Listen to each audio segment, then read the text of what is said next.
It's about that time for us to. Welcome to Ask the Good Doctor. For your health, we are here. Yes. Thank you for joining me on Sirius XM, Urban View, Channel 126. I'm Dr. LaJoyce Brookshire, here to share gems about how to attain, maintain, and reclaim your perfect health. You know, today we are going to pay homage to the Queen of Soul, Miss Aretha Franklin. Oh, yes. I know it was a 10-hour funeral, but the tributes continue as they are deserved. And we are going to have an educational moment about pancreatic cancer, which ultimately took her life. In studio and on the phone, we've got a collective of women who are affectionately known as Aretha's Angels. And we, I have to say we because I am one of them, thank you very much, who handled publicity at some point or another for Miss Aretha during her stellar career, and namely through the Arista years, and one who actually handled the press for the funeral. I'd like to welcome Gwendolyn Quinn. Hello. Hello. Also here is the publicist who frequently switch-pitched with Gwendolyn, and that's following the Arista years, and that's Tracey Jordan. Welcome, Tracey. Thank you. And Robyn Ryland Saunders has been on Team Gwen from the beginning. Welcome, Robyn. Hello. Yay. And on the phone, our former Arista publicist, Jackie Rhinehart in South Carolina, and Audrey Lacatos in Miami. Welcome, ladies. Well, we are going to share some of the greatest stories never told about our beloved queen today and talk through our grief. You know, storytelling is a great way to process through the loss of a loved one, and it helps the grief process to move along to the final phase of acceptance. And I want to just say hello, hey. Hey. Hey, y'all. Hey, Dr. Joyce. Yes. Dr. Joyce, yes. I know, it's so funny for them to call me Dr. Anything, because, you know, we used to be Dr. Spin Doctors, which two of them still are, kind of, you know. But yes, we grow, right? Yes. Okay. Yes, indeed. We're in a very rare group. We are. Yes, we are. Yes. And with Miss Aretha's diagnosis, I know, having heard about it, it was a sad day for us all. Gwen, you were right there by her side, having heard about this, being her her publicist of record at the time, even of her death. So tell us about that time frame when she was diagnosed and going through these very challenging moments. Well, actually, I was not there by her side when she passed. I mean, you know, in a working relationship. Right. I knew she was ill. You know, Aretha's very private. She didn't talk about her illness, and I didn't try to talk about it. If she talked about it, you know, I know with Tracey and I, she would share different things, but she really didn't talk about it. And I dealt with it like that. Because I think people have a right to their own privacy. Absolutely. Yeah, and Aretha's the kind of person don't ask her a whole lot of questions. If she wants you to know, she'll let Isn't you that know. the truth? Yes. How do we learn that, y'all? Firsthand. Woo, yes. So, Tracey, and how were you? Did you respond when you first found out she was sick? Well, because I had gone through chemo and I had gone through radiation, she asked me a lot of questions about it. And started about like 9 years ago, and that's when she was first diagnosed with it. And it's amazing that she lasted as long as she did, because the pancreatic cancer is no joke. The lady that was just on before is so lucky that it was only stage 2 and that it was only through one lymph node. That is just amazing. It is, because that particular cancer moves through your body like that. Yes, it does. And Aretha asked a lot of questions. I don't think she did the chemo when she should have. I think she should have started earlier. But, I mean, who am I to say? She lasted that long, Yeah. you know? A lot of faith, positive attitude. Audrey always says that, you know, always keep a positive attitude about everything. And that is partially why. Okay. You know, you bring up an excellent point about the pancreatic cancer moving through the body swiftly. And that's because our lymphatic system and those lymph nodes, there are internal garbage collectors. And when they're in a healthy state, they can process the trash and take out the trash, no problem. But when they're in a weakened state, they can't. And then this is how sickness develops and disease develops. We've got joining on us our other two angels on the phone, Audrey, Lacatos in Miami.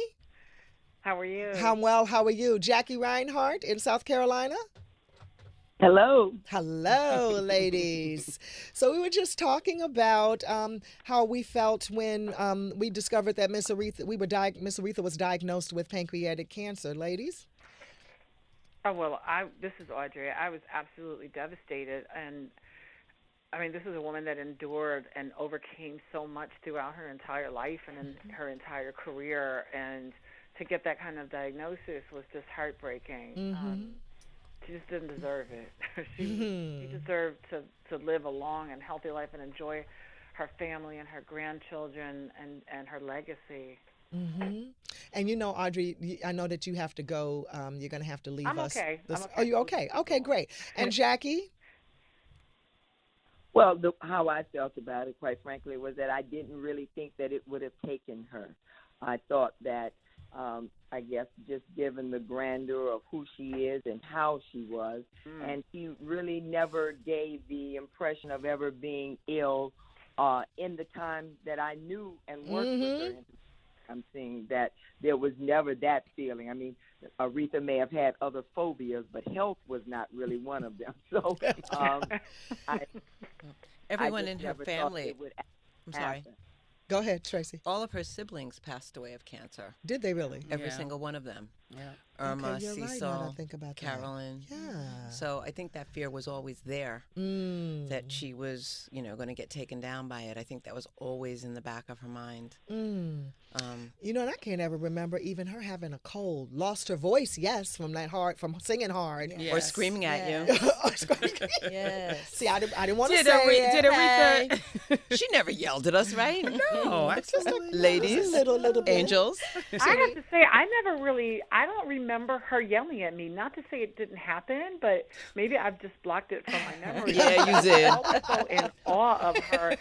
But yet at the same time, she never made me feel as if I was beneath her or a servant or subservient to her. She was very respectful in reciprocation of my respect for her. And I think that, in my case, I feel like when I first met her, and I met her at the end of, 1990, I replaced Jackie Rhinehart. And Jackie had already booked her on the Phil Donahue show. Okay, we're old. And It's okay. It's all right. the night before, she had to rehearse for a big Grammy special.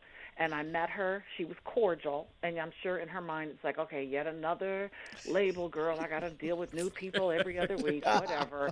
But then I started talking to some of her band and her bodyguards and her son, and mentioned that I was from Detroit. So the next day I went to pick her up at the plaza. And we get in the car, and I'm just pinching myself because, this was my first big job in the industry. And I'm driving down Fifth Avenue in a limousine, which, of course, we don't use limos anymore, but then we did, and with Aretha Franklin, no less, and I'm just pinching myself. So she says to me, so, Miss Audrey, I hear you're from Detroit. I said, yes, I am. She didn't ask me what school I went to. She didn't ask me what street I grew up in. She said, what church did you go to? I said, Greater Grace every Sunday. She beamed. She just beamed. She goes, Bishop Ellis was a good friend of my father. That, ironically, is the church where they had her service. That's right. Yeah, and it was that. Bishop. And from that point on, I was in. And I know it was the same thing with you guys. She always had to have that one person, and I feel like it was always us because we loved her. And we didn't, give her a hard time when I always felt when people criticized Aretha Franklin for being a diva, who else can act diva-ish other than her? No one else has earned it the way she earned it. And frankly, I never considered what she did being a diva in a negative way. I thought it was her demanding the superior treatment that she deserved given the nature of her craft and the excellence that she gave on stage. You better bring excellence too. Oh, yes. Aretha Franklin said turn the air conditioning off and people roll their eyes and get all upset. She once told I think it was Annie Leibovitz during a photo shoot when we were at her house. And Annie Leibovitz kept complaining about how hot it was. We got to turn the air conditioning on. And Aretha looked at her and she goes, "You wouldn't put a Stradivarius in the freezer, now would you?" Ooh, I mean, yes. She was always quick with it. She's was very so quick. Yes. funny. I mean, she was funny. She was funny. But that's Yeah, what completely. The thing that people don't realize about her when they say she was a diva and she was this, that, and the other, and no, she was not. She was not a negative diva. She was a diva perfectionist. She was a perfectionist who demanded excellence, and that's what we But gave she her, and gave that's it. what we. That's Yeah. exactly true. And that's what I loved about Aretha. You always knew where you stood with her. That's for sure. And with most recording artists is That you don't have a clue. You don't Well, have a let me clue. tell you, we're just getting this conversation wound up, and when we come back, we're going to talk to each of the angels here about how they first met the Queen of Soul. I'm Dr. LaJoyce Brookshire on Ask the Good Doctor, Sirius XM Urban View, Channel 126. Welcome back to Ask the Good Doctor on Urban View, Channel 126. I'm Dr. LaJoyce Brookshire, flanked in studio and on the phone by some wonderful women whom I'm proud to call my sisters. We are amongst a wonderful club affectionately known as Aretha's Angels. We are women who handled publicity for Miss Aretha during some point in her career. We've got Gwendolyn Quinn, Robyn, Ryland, Tracey Jordan, and on the phone, Jacqueline Rhinehart and Audrey Lacatos. Now, since Miss Aretha's death, we've done a lot of talking amongst us, and I wanted to have this public discussion, though, about some of the things the public has never heard, perhaps. And this is important for us all, like I say, to process our grief. This is the spirit work of Ask the Good Doctor. We handle things for the mind, body, and spirit. This is the spirit work, and it's very much inclusive in what we do here. And so Miss Aretha was our beloved because there are not many artists who transcended time like she did. I mean, how many artists can you go home and put on their records? Like if you go home and put on Respect today, it sounds as good as it did in 1968, okay? Like it did in 1968. That's incredible. 60 years, a 60-year career. That's incredible. So, Jackie, how did you first meet? Well, let's go in order. Here, so I'm the oldest. Oh no, Yeah. in It's terms okay. of work. Okay, Tracy, that's okay. Go I ahead. am the oldest in this group. The first time I met Aretha, I was 16. 16. 16. I was with a friend, and they brought me over to this townhouse on the Upper East Side in the 80s. And he was like, "Oh, yeah, we're going to my friend Ted's house." So I'm like, "Okay, fine." So we go up, we walk in, and this woman walks out of the kitchen, and it's Aretha Franklin. And I, fall on the floor. And she's, giving me the once-over, "Who are you? Why are you in my house? What are you doing with my sons? Who are you?" So that was the first time I actually met her. The first time I actually worked with her was on the set of the Jumpin' Jack Flash video. I was at Arista Records. And I walked onto the set, and Aretha's hair was spiked out, and she had on a black and white zebra pinstripe, spaghetti strap cat suit, and black lipstick, and Keith Richards, Ron Wood, Cecil was still alive, Irma was still alive, Karen was still alive. I walked on the set, and I was with Abby Conowitch we were all at Arista Records. Okay. And I looked at her, and she gave me the up and down look like she always does when she first meets you. Uh-huh. And I was like, "Oh, Miss Franklin, you know what you really need with that outfit is a black leather jacket to set it off." And she was like, "Okay." So I grabbed Abby's credit card. We drove to Bloomfield Hills Shopping Mall to the Wilson's House of Leather and Suede. I bought 5 different jackets. Drove back. Meanwhile, Keith Richards, Ron Wood, and Cecil are in a trailer somewhere doing God knows what. I don't want to know. They were all hanging out together. And Steve Jordan and actually Whoopi Goldberg were there, too, because it was for the film. Uh-huh. And we walk back, and I bring her the leather jackets, and she picks the motorcycle one that she's wearing in the video. Uh-huh. So Whoopi had to leave, so we grabbed Steve Jordan, and because he had dreads, because we needed a shot of him because we had wasted time. So we took him, we put yellow tape around his sneakers because it looked like Whoopi's sneakers. He had the dreads. We put the Whoopi costume on him, and he was in the background, and we finished the video that way. Oh, my Lord. The tricks that you have to pull, right? Yep. Jackie, tell us all about your first meeting. Oh, well, my first meeting would have been 1989. I would have been 29 years old. She pulled up to the front of the Arista office at 6 West 57th Street. Yay, Tour bus. And she got out in a pair of flip-flops, Nike flip-flops, the type that you swing in. She came to the office, and she made a point of telling me her telephone number and then made sure that I did not give it to anyone else in the office. Right. Like they didn't have it, So but whatever. that began the balance, the dance that you do when you are in the circle of Aretha. Yes. In the sense that you do recognize that you are working with someone who is most worthy of all of the acclaim and the work, because you are, of course, used to working with artists, and therefore that's no question of what she is and who she is in that sense. I appreciate Clive's comment that he said that at every moment that he was with her, he recognized that it was history. That's right. That he was there. And that is how you felt with Aretha. I felt that way when she called just to talk about boys. I mean, on a Saturday in the afternoon, and she'd wander off into that conversation about, well, what's going on? With you. That's right. With you. And then, and you learned early at what time to begin calling her, because she told me don't call until her soap operas Go off. The soaps, yep.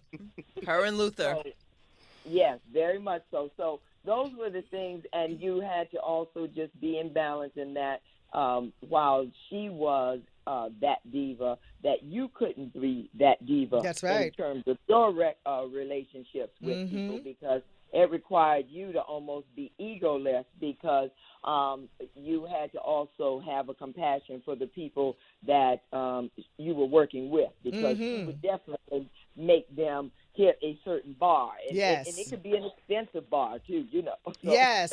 Well, the first time I got to meet Miss Aretha was, I believe it was the day that Jackie first met her, because Jackie said, we're having an impromptu luncheon for Miss Aretha at Arista. You all drop whatever you're doing over there at Sheridan Broadcasting, where I was working at the time, and get over here and have some lunch with Miss Aretha.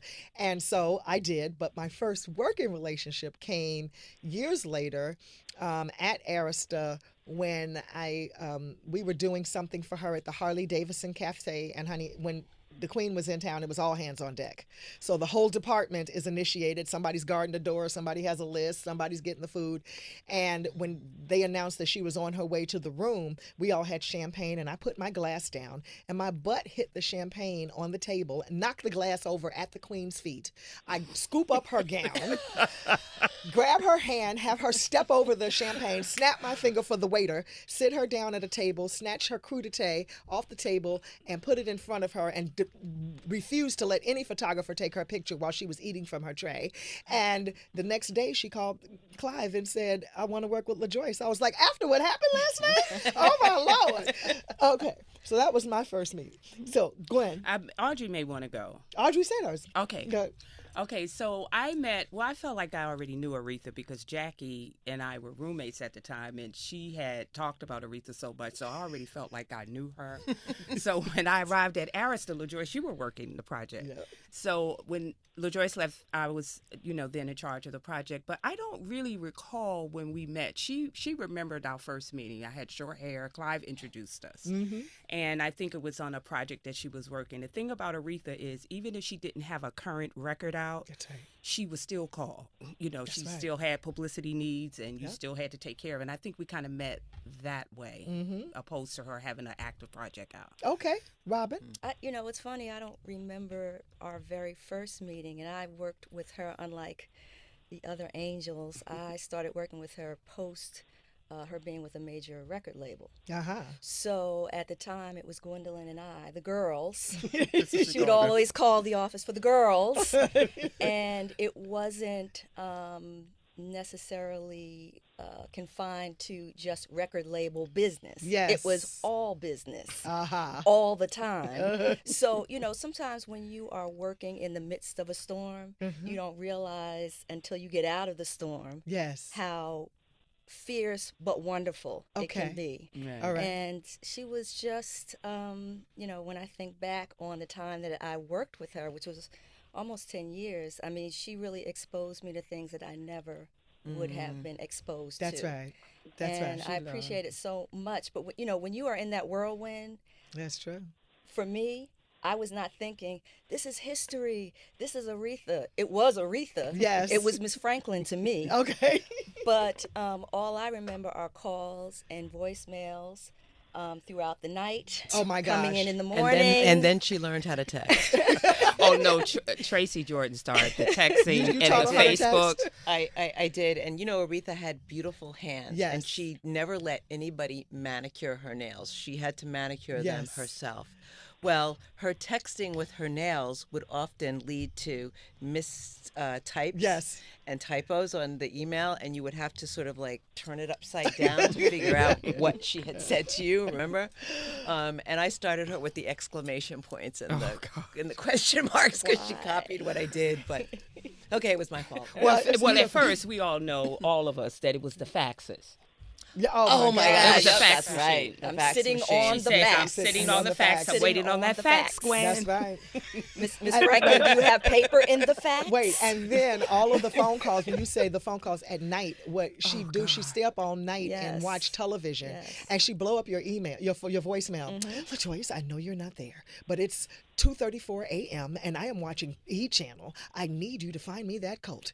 Oh, I know I just called a few minutes ago. It is 4:24 a.m. and I need that She show was calling shoes. the office. All calling Yeah. the office. Yes. And then when she finished blowing up my phone, she called the assistant. Listen, you need to pass this message. Perry would come in and say, "What in the world? She up all night watching TV, giving you a shopping list." But yes, and you better get to tracking. So Perry, here you go. It's funny when you mentioned the phone number, though, because I think for all of us, we were the one person at the label at any given time that actually had her phone That's number. I true. mean, Clive would literally call my office. Right. I don't think Clive would have known who I was if not for Aretha Franklin. And he would literally She call changed it every other week. That's She'd true. change it every other day sometimes. Right. And she would always And call she'd also me. tell you not to give it to any. Oh, she I would make knew it that, clear. But she would call me to say, okay, here's the new number. Of course, I knew I could give it to Clive, but that was it. And Clive Tony would call Anderson. me. And Tony Anderson. No, Oh. during my tenure, it was just myself, Ken Levy, and Clive. So I had to talk to the retail department, Right. the radio department, Okay. marketing department. Yes. They said, just go see Gwen. She'll get an answer She'll get for an you. answer. Exactly. Right. I think she did that by design because she I Yeah, agree. you were like her I do too. Gatekeeper. Yeah. elevate our status as well. She Yes. liked us, and she Yeah. wanted That's us true. to do well. When I left Arista, she sent me the most wonderful gift. I'll never forget it. She sent me this giant, old-fashioned English picnic basket. Oh, yes, I Her remember basket with those. China plates. It had Yes. champagne. It had the food, and the red checkered tablecloth. But she was very considerate. I don't think there Yes. was, She was. anything that she did that wasn't thoughtful, and she knew what she was doing. And She people, was. People gave her so Yeah. much crap because Yeah. they thought she was just being crazy or erratic, and they just didn't understand her. That's all there was to it. And when I left to write books, and I did the Soul Food book tour. And my lovely Tracey here gave me the best book signing party ever at the Motown Cafe where she was. Had my name outside of a marquee that was so big it scared me. I was afraid to go in. But Miss Aretha sent me a set of cross pens, and I was just like because that is just like so journalistic, and that's the writer, the old quill and scroll. She sent me those cross pens, and when I saw her recently at a concert I went to and took her some yellow roses, and I had a book for her, some books for her that I had written, and she pushed them back to me and she said, "Don't think for one second that I don't know what you're doing." Yeah, and that I she haven't read your definitely- books. And I was like, oh my God, I just want to melt. She was very generous. I was. can remember all the gifts that she used to send, the Yeah. wonderful gourmet food Food baskets, yes. meats, just seafood, just all kinds of stuff. She was just really just amazing in that way. Yeah. So, when speaking of, what is one of the most amazing or the funniest things that has that happened while you were working her? Jackie, you have a funny story. Jackie has, I think, the most I classic. think Jackie does. story. Okay, so my story is Just the way you started out. Aretha, I'm planning your press junket for your headlining at the JVC Jazz Festival, Carnegie Hall. It's a big date. You're staying at the St. Regis. When you come in, she's already made sure or has asked, is there air conditioning in the lobby, Jackie? And I said, well, Aretha, I'll have to find out. I don't know if they can turn off the entire lobby air condition prior to your coming. Well, if there's air condition in the lobby, then I will not get out of the car. I won't come through the lobby. So I called the front desk, and I have to find out how many feet is the front door to the lobby to the elevator. They tell me, and then I think, well, that's not going to work. They're not going to turn the air conditioner off. I take her instead through the kitchen. How about I've that? been waiting for hours because she comes on the bus, and so I'm getting updates as to what time she's coming in. We've had a long term in terms of planning the whole thing, and on Yes. the entire floor, I've got several outlets. We've got CBS, we've got WBLS, all of the major media is there, and they're in separate rooms. We're on the 6th or 7th floor of the St. Regis, and when she comes now to the side and I'm taking her through the kitchen, I'm being told by her bodyguard that, what floor are we going to go up? And I said, we're going up to the 6th floor. And he said, oh, well, you know, Aretha's not going to go above the 4th floor. I said, well, why didn't you tell me this in all our planning for the week that Aretha will not go above the 4th floor? We turned off air conditioning. We are not coming to the kitchen. Just avoid air conditioning. We know what rooms have to be temperature. There is no air conditioning in any of the rooms on her floor. There is none in the hallway. But you now tell me she won't go up to the 6th floor. So I take electrical tape, and as she comes to the door, comes through, and I say, hello, Miss Franklin, we're going on up to the air.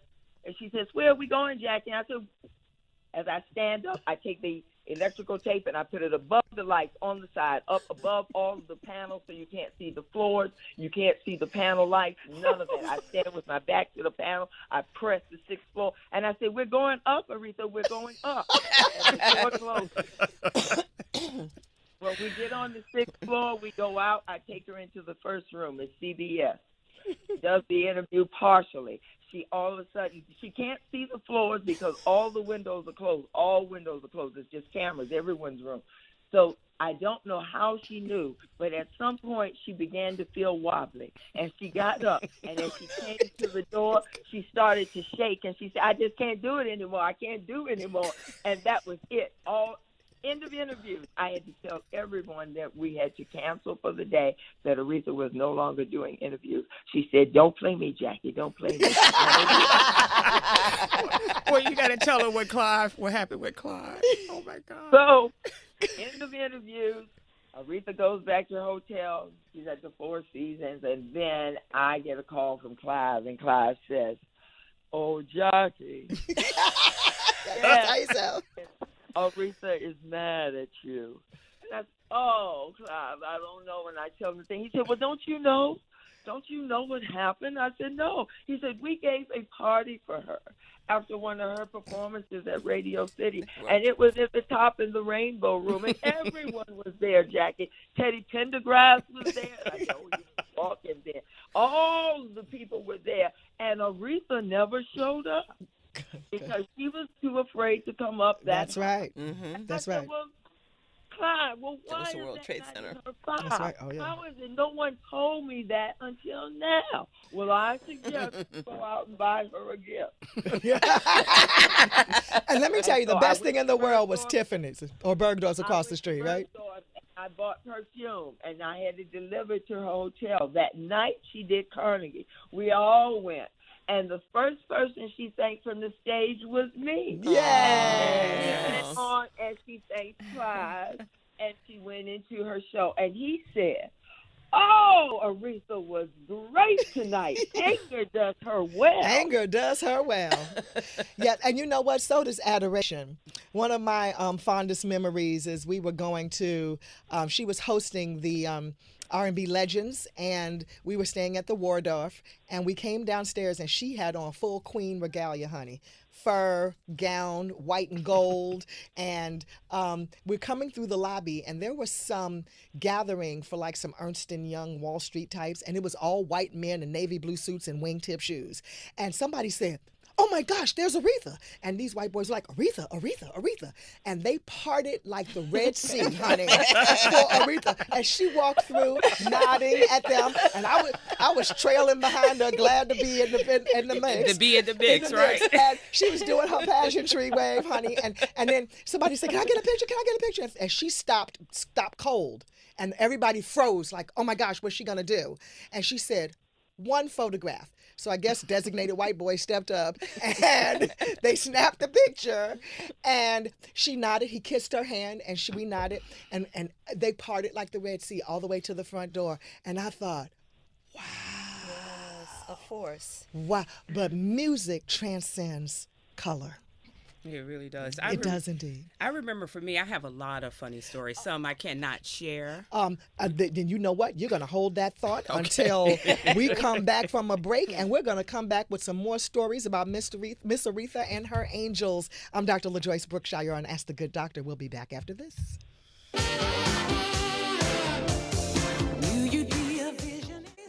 Welcome back to Ask the Good Doctor on Sirius XM Urban View, Channel 126. I'm Dr. LaJoyce Brookshire, sitting with the women who are affectionately called Aretha's Angels. So Gwen was about to tell us a funny story because she's got so many. Well, it's not necessarily funny, but it just showed me how much faith and confidence she had in me. When Luther Vandross passed away, she called, she said, Gwendolyn, I'm going to bring you to Detroit. I want to do a memorial service. He was still living, very sick though. And I want to do a service. I'm going to bring in ba, ba, ba, ba, ba. I need you to come and run all the press. I said, okay, great. I came out there, had the press from all over the world there to do, participate. And then, so all the artists was like, where's sound check? What are we going to do? What are we going to sing? Who's the production person? So Aretha was leaving out of the church. And I said, oh, Miss Franklin, I said, I need to talk with you. I said, who is the production person for the event? She turned around with her fur and she said, you. She said, you are the production person.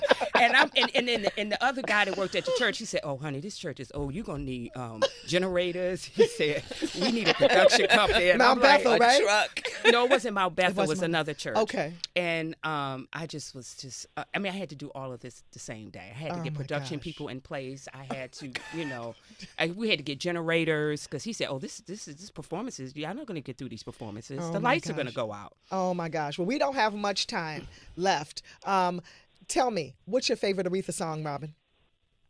I Never Loved a Man. All the right. Way That I Love You. Yes. Gwen? Gotta Find Me an Angel. Yes. It was written by Aretha, and it's so personal. Mm-hmm. And it was, most songs that people hear from Aretha, they think Aretha wrote the song because she puts her signature on it. But that was one song it. that right. She wrote that song, and I just love it. She was talking about her sister, Carolyn. Audrey? I can't even pick one favorite. There's so many, but all I can say is I hope that they will release the documentary film that Sidney Pollack directed. Oh my God! When Yes. they taped the Amazing Grace album, because that album is still in heavy rotation. Yes. On my list, but I love her version of Her Mary. highest selling album. Yes. Okay, Jackie? What's your favorite? The Amazing Grace album. Yeah. Okay, Tracey? I mean, my mom's from Detroit, so I've got to go with Freeway. I love that song. Anytime it comes on, it just makes me smile. Yes. I mean, I love all the Aretha songs. She could sing the phone book, I'd be very happy. Yes, indeed. But Freeway is just so special. It's about Detroit. It's, it's Detroit's theme song. So anytime I hear it, we were there for the funeral and we were driving down 7 Mile Road and the people were Cadillacs. Oh my God, with the pink Cadillacs and the people That were was the blasting moment. that song and they were just on both sides and Gwen and I were looking at the window and they had signs and they were singing and it was just such a great homegoing. It was. It really was. It was a great long. one. It was long. But, and that's what I was. She said be ready for an extended throwdown. Exactly. Okay. Yep. That was. My lasting impression of the funeral, and I want you all to chime in on this, was that one thing that we were clear about, it was definitely a service befitting a queen. And that was the intent. That's right. And if you didn't know, you did come to find that she was undeniably a daughter of the church. Yes. Oh yeah. Oh, yes. Period. Yes. And she was unapologetically Yes. black. Yes, she was. Absolutely. Very good. Yeah. And what were your impressions, Gwen, of the service? I had a few problems, but I thought it was all the people up there that she loved. Yes. I mean, that's we the could have truth. had a whole nother group of people up there as well, but I Yeah. thought those people really represented her life quite well. Mm-hmm. And I think it also showed the depth of her reach. Yeah. Of Yes. like young Scope, yes. to gospel to Yes. urban to like, Country. the whole to country to everything that she touched. Mm-hmm. Jackie? I didn't feel like it was too long. That's what I keep telling Yeah, people. It went by asked fast. someone- It went by I fast. asked someone as I walked out of the church, what time is it? What time is it? Because I wanted to record it like 4:44, like Jay-Z thing out there. And they said 6:48. And I said, all 6:48. right, 6:48 Yep. is the time I'm walking out. And it was befitting her. It Yeah. felt like Yes. every minute was worth it. Yes. It was exactly, nobody spoke too long, nobody sang too long. It was right on it. And the music, I felt, was a wall of sound. I said, absolutely. Yeah. I never understood what Phil Spector, what that wall of sound was about. Mhm. But that's what that choir felt like, a Yes. wall of sound. Yes. Like a train. It was amazing. I said to be there, and it was and I thought it was a culmination of the black church. I said, wow, Absolutely. if you've Exactly. never- Yeah. Absolutely. if you've never been to the black church. This was and it you today. wanted to know what it was in its full spectrum. That's it. Well, here you go. This was it. Right. Robyn definitely didn't want to miss a minute of it. She didn't even come out her seat. I certainly did not. Every time I went to get up, there was another speaker who I wanted to listen to. There was another singer. There was another production. And, I think for anybody's funeral that you attend, you want to get a picture of their life. You want to see who they loved, who loved them, and what relationship they had with whoever that person was. And I think for a celebrity, that's even more difficult because Yes. everybody thinks they know them. Yeah. But at this service, I felt like this was Aretha's homegoing service. Yes. You saw her family. You saw celebrities, but who had an intimate relationship with her. And it may have been Judge Mathis who talked about political things. Yeah. Or it could have been Pastor Caesar who talked about, girlfriend things, but and gospel and their appreciation of gospel music. It was just a phenomenal service, and she let everybody know she was the queen even in her death. Yes, she did. And one more thing I want to say, when Tracey and I was working with the family on putting the program together, everybody kind of jumped in and did a lot of different things, booked people. But one of the things that I was most concerned about was I knew the funeral was going to be long, and I was concerned about whether or not it was going to be able to be broadcast in its entirety. And when John McCain passed away, I know the networks was going between two funerals, and so I said, well, I better get it online everywhere I can, from the Washington Post to Essence, and we got it everywhere, and then CNN ran it and BET. And Sirius So- XM. and my- Whoop, whoop, Tracy. And my thing was with everyone, I said, you guys are worried about 5,000 people coming into this church. I'm concerned about 500 million people around the world seeing her service. So that was my biggest challenge, I think, and I'm very happy that we were able to Did a really. phenomenal Listen, job. I'm glad we were able to sit together, and Yes. as we passed around 2 bottles of water, 2 granola bars, 2 bags of peanuts, a peanut brittle bar, and Jackie hijacked a Reese's peanut butter cup from the lady sitting in front of us. Oh my God. Well, I'm sorry I missed it, but I did watch the streaming for almost the entire day. And I have to tell you, the facial expressions of Bill Clinton, Jesse Jackson, Louis Farrakhan, and I also, having Minister Farrakhan on that stage was just a testament to Spoke Aretha's volumes. values Oh, for spoke volumes. her unapologetical blackness Yes. and her support of what's right in this world. That's right. Yes. And her including him, even though he is of a different faith, just speaks right. volumes of who she was, who she is. I can't speak of her in past tense. I just won't. She will live forever. Amen to And I that. have to tell you, that picture that you guys, a lot of people are posting, there's a photograph of her, and she's wearing a crown, a little tiara, and she's with the holding thing. a scepter. Yes, a star. that's from Vogue. That's from Vogue, and that was a photo shoot that I did under my tenure at Arista, and I got this call from Vogue, and they were saying they were doing this, fairy tales recreation, and they said we want to cast Aretha Franklin as the evil stepmother, or as the wicked queen. And Oh, I was no, like, no, no. We can No, call you her the won't. queen, but we will not use the word evil or wicked. Absolutely. We're Absolutely talking not. about Miss Never. Aretha Franklin. Sorry, that's not going to fly. Absolutely One, she's not. a woman of God and of faith, and she will not Absolutely. be called evil. So we were so protective of her and her Yes. image, and it just was natural to That's us, right. I think, of all of us, to never let anybody disrespect her in print, That's right. on TV, or in any form or capacity. And so That's I want to right, go to Audrey. everybody, and I want one word, the lasting impression of the queen up on you. Tracy, Respect. Jackie, Respect. Gwen. Respect. RESPCT. Respect. Respect. And I will say excellence as well. Yeah.